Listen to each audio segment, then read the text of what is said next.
Patuloy ang offline salubong ng pamahalaan sa Pasay City para sa mga kababayan nating iniwan ang kani-kanilang tahanan sa Kabisayaan. Para sa detalye, may live report si Julius Disamburon. Julius? Yes, maraming salamat at magandang gabi naman sa iyo, Aya. Kasalukuyang bumubuhos itong malakas na ulan dito sa aming kinaroroonan sa may bahagi ng Villamor Air Base. Kahit bumuhos na itong malakas na ulan sa aming kinaroroonan, hindi pa din mawawala ang tuloy-tuloy na bayanihan at tulungan maging ng pagmamalasakitan na siyang inilarawan ng kaganapan dito. Ito ay dahil sa sanipwersang tulungan ng pamahalaan at pribadong organisasyon mula sa loob at labas ng bansa para asikasuhin ang ating mga nasalantang kababayan.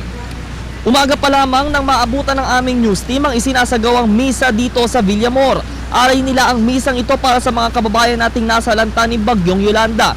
Isang ginang nga ang ating nakitang mangiyak-ngiyak habang isinasagawa ito.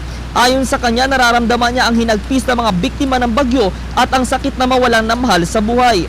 Pasado alas 10 ng umaga naman nang makita namin ang mobile kitchen na naandito sa airbase.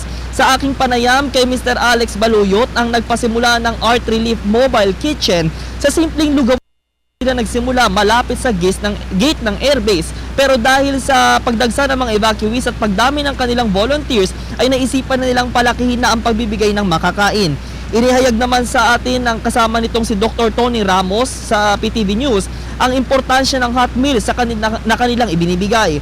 Bukod sa magagandang dulot nito sa kalusugan ay pinapakita nito ang pagmamalasakit at kalingamong personal sa mga nasalanta. Naandito din ang offline salubong sa ating mga kababayan na bumababa mula sa mga C-130s. Dahil madami na silang na-serve ay nanawagan naman sila ngayon ng hindi relief kundi ng mga karne, gulay at mga manok para magamit para lutuin. Mga volunteer chef at culinary schools ang kaisa nila sa pagluluto. Sa kasagsagan naman ng laban ni People's Champ Manny Pacman Pacquiao, inabangan ito ng ating mga kababayan. Nag-set up sila ng mga widescreen pay-per-view para papanooran at nang i-anunsyo na si Pacman ang nanalo, sila din ay nagbunyi. Palakpakan ang mga naging sitwasyon dito. Ayon sa isang opisyal dito, magiging inspirasyon ang pambansang kamao sa ating lahat na sa pagkakadapa ay babangon din agad.